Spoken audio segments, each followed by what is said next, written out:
Hey guys, welcome back to my channel Geek Adil. देखो और देखते रहो। दोस्तों, पबजी गेम बैन हो चुका है और इंडियन गवर्नमेंट ने इसको बैन करके वाकई में बहुत अच्छा काम किया है। अब मेरा टॉपिक यही है आजकल के कि पबजी गेम वाकई में गेम था या उससे बढ़कर था, या फिर एक नशा था। अब आप जानते हैं नशा जो होता है वो चाहे किसी भी चीज़ का क्यों ना हो, नशा नशा होता है और नशा हमेशा हानिकारक ही होता है। मैं आज आपके सामने पाँच ऐसे इंसिडेंट आपको सामने पेश करूँगा जो रियल इंसिडेंट है, यानी कि पबजी के कारण ये चीज़ हुई है वाकई में। और इससे समझ में आएगा कि ये गेम नहीं, ये एक डिस्ट्रक्शन था और कोई भी चीज़ जो नुकसान पहुंचाती है वो चीज़ अच्छी हो ही नहीं सकती। और इसके बाद फिर मैं आपको अपना नज़रिया पेश करूंगा कि मैं पबजी के बारे में क्या सोचता हूँ। तो सबसे पहले हम चलिए डिस्कस करते हैं वो 5 इंसिडेंट्स के बारे में। तो पहला जो इंसिडेंट है हमारा वो है एक तेलंगाना में 20 साल का एक बच्चा है।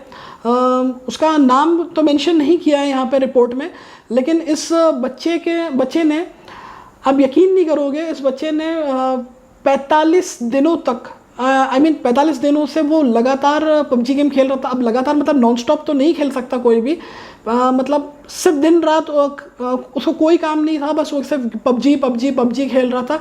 और 45 दिनों के बाद अचानक उसकी नेक जो थी, ये नेक, क्योंकि गेम इंसान हमेशा से छुप के खेलता है, वो कभी भी उठ के नहीं खेलता इस तरह। तो जो पबजी गेम वो जो खेल रहा था उससे उसकी नेक जो थी वो डैमेज हो गई और उसे फ़ौरन हॉस्पिटलाइज़ किया गया। और इससे पहले कि उसका ट्रीटमेंट शुरू होता, डॉक्टर्स ने उसे मरा हुआ घोषित कर दिया। उसकी नेक डैमेज होने के कारण उसकी डेथ हो गई थी। तो अब आप बताइए, सिर्फ एक गेम के कारण एक बच्चा जो इतना एडिक्ट हो चुका था वो गेम का, यानी 45 डेज, 1.5 महीने से वो सिर्फ पबजी गेम खेल रहा था। खाने पीने के अलावा, सोने के अलावा शायद वो कुछ और काम नहीं कर रहा था और वो सिर्फ बस गेम खेले जा रहा था। और आखिरकार उसकी डेथ हो गई और वो सिर्फ 20 साल का था। उसके पेरेंट्स पे, उसके फ्रेंड्स पे, उसके रिलेटिव्स पे क्या बीती होगी। तो ये आज हमारा पहला इंसिडेंट था और ये रियल इंसिडेंट है तेलंगाना का। दूसरा इंसिडेंट है हमारा कि एक प्री यूनिवर्सिटी का बच्चा जो कि एग्ज़ाम्स में, आप यकीन नहीं करोगे, वो एग्ज़ाम्स में ये लिख कर आता है अपने पेपर्स में कि how to play PUBG game, यानी पबजी गेम को कैसा खेला जाता है। उसने उसके पूरे स्टेजेस के बारे में लिख कर आ गया, उसके वेपन्स के बारे में लिख कर आ गया, उसके चिट्स के बारे में लिख कर आ गया, उसके टिप्स और ट्रिक्स के बारे में लिख कर आ गया और उसे फ़ौरन फेल कर दिया गया। एक छोटा बच्चा अपने एग्जाम्स में डोरेमोन और शिनचैन के बारे में अगर लिख दे तो शायद हम समझ भी सकते हैं, क्योंकि वो बहुत छोटा बच्चा है। लेकिन एक प्री यूनिवर्सिटी का बच्चा ऑलमोस्ट एडल्ट ही हो जाता है और वो ऐसी हरकत कर रहे, यार उसके दिमाग में सिर्फ वही चीज़ घूम रही थी। उसने अपने एग्जाम्स को सीरियसली लिया, उसने अपने गेम को सीरियसली लिया। तो ये ऐसे स्टेप्स बच्चों के करियर स्पॉइल कर देते हैं और कहीं ना कहीं उनके पेरेंट्स भी कितने डिस्टर्ब होते हैं। ये दूसरा स्टेप था इस इंसिडेंट का। ये इंसिडेंट कहाँ का है ये तो फिलहाल ऐसा कुछ खास मेंशन नहीं किया गया है। ओके, तो गाइस, हमारा तीसरा जो पॉइंट है वो है छिंदवाड़ा ज़िले से, जो कि मध्य प्रदेश में आता है। यहाँ पर एक लड़के ने ट्रेन में सफ़र करते समय अपने उसके बैग में एक्चुअली एक एसिड की बोतल थी और एक पानी की बोतल थी। और वो गेम खेलते खेलते उसने अपने बैग में जब हाथ डाला तो उसने ये तक नहीं देखा कि उसके हाथ में क्या चीज़ आई, वो एसिड की बोतल है या पानी की बोतल है। वो दोनों ही बोतलें थी। तो उसने वो एसिड की बोतल निकाल लिया और एसिड पी लिया उसने।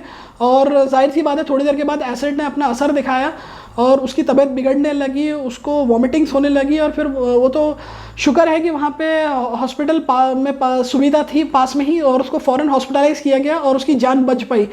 ये खुशनसीबी थी उसकी कि उसकी लापरवाही के कारण भी उसकी जान बच पाई, वरना हर कोई इतना खुशनसीब नहीं होता है। तो ये था हमारा तीसरा पॉइंट। अब पढ़ते हैं चौथे पॉइंट की तरफ। तो दोस्तों, हमारे चौथे पॉइंट में एक ट्रेन जो हैदराबाद से अजमेर जा रही थी और वो महाराष्ट्र से क्रॉस होते हुए जा रही थी। तो महाराष्ट्र में एक छोटी सी जगह है हिंगोली करके, वहाँ पे 2 लड़के रेलवे ट्रैक्स पे, आप इमेजिन कर सकते हैं, रेलवे ट्रैक के ऊपर बैठ के वो लोग गेम खेल रहे थे। यानी रेलवे ट्रैक के कितना डेंजरस होता है। आप रेलवे ट्रैक से आपको 15 से 20 फीट की दूरी बना के रखनी चाहिए। तो वो उस ट्रैक के ऊपर बैठ के गेम खेल रहे थे और उस ट्रेन ने आके उन्हें हिट किया और आप यकीन नहीं करोगे उनकी डेड बॉडीज तक नहीं मिल पाई, सिर्फ पार्ट्स मिले उनके, क्योंकि ऑन द स्पॉट आप ट्रेन के नीचे वो आके कुचल गए। वो इतने गेम में मगन थे, जबकि ट्रेन का हॉर्न इतना पावरफुल होता है कि वो बहुत दूर से सुनाई आता है। इवन ट्रेन की आवाज़, जो नॉर्मल ट्रेन भी चलती रहती है, वो भी बहुत, उसकी साउंड होती है वो दूर से समझ में आती है। लेकिन ये लोग इतना ज़्यादा मगन थे अपने साउंड में कि इनको कुछ भी चीज़, अपने गेम में इतना मगन थे कि इनको कुछ समझ में नहीं आया। और जब तक ट्रेन आई तब तक बहुत देर हो चुकी थी और ट्रेन उनको पूरी तरीके से कुचलते हुए चले गई। यानी आप सोचिए वो कैसा नज़ारा होगा उनके, जब फैमिलीज़ को, उनके फ्रेंड्स को, उनके पेरेंट्स को ये बात पता चली होगी तो उनके ऊपर क्या बीती होगी। तो ये था हमारा चौथा पॉइंट। अब बढ़ते हैं पाँचवें पॉइंट की तरफ। दोस्तों पाँचवें पॉइंट में मैं ये बताना चाहूँगा कि जम्मू, जी हाँ, जम्मू कश्मीर का हिस्सा जो है वो जम्मू में एक फिटनेस ट्रेनर था, एक जिम ट्रेनर था। वो एक जिम ट्रेनर पबजी गेम में इतना ज़्यादा इन्वॉल्व हो चुका था कि जब वो गेम में हार गया था, अब वो गेम मैंने कभी ऐसे एक्चुअली पबजी गेम खेला नहीं है, इसलिए मैं आपको ज़्यादा डिस्क्रिप्शन दे नहीं पाऊँगा कि गेम में क्या होता है, कैसा होता है। लेकिन अब हर गेम में एक जीतना और हारना चलता रहता है। तो उसमें जब वो हार गया था उस गेम में, तो वो इतना फ्रस्ट्रेट हो गया, उसको इतना गुस्सा आया कि वो अपने आप को ही मारने लगा। और वो अपने आप को इतना उसने अपने आप को घायल कर दिया था कि उसे फ़ौरन एडमिट किया गया और डॉक्टर्स ने उसे ट्रीटमेंट दी उसे, और उसके बाद कहा कि इसकी हालत अभी भी नॉर्मल नहीं है, ये गेम में बहुत ज़्यादा इन्वॉल्व हो चुका है, इसको इस गेम से दूर रखने की बहुत ज़्यादा ज़रूरत है। यानी एक फिटनेस ट्रेनर और यानी कि एक एडल्ट ट्रेनर होगा, वो एडल्ट ही होता है ऑफकोर्स ट्रेनर्स। तो आप सोचिए कि नहीं गेम में हार जाने के नतीजे से वो अपने आप को मारने लगा।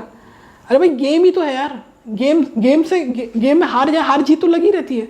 मतलब आप समझ सकते हैं कि ये ओवरऑल ये सिचुएशंस मैंने जो आपको 5 पॉइंट बताए, ये कितने डेंजरस थे लोगों के लिए। इसको बैन करके सरकार ने बहुत अच्छा काम करा है मेरी नज़र में, चाहे अब इसके पीछे उनका कोई भी मोटिव क्यों ना हो, पर उन्होंने बहुत अच्छा काम करा है। अब कुछ मैं पॉइंट्स अपनी तरफ से रखना चाहूँगा कि इस गेम के बारे में कि मैं क्या सोचता हूँ। देखिए पबजी एक्चुअली जो गेम है इसका फुल फॉर्म मैं आपको बता देता हूँ। ये है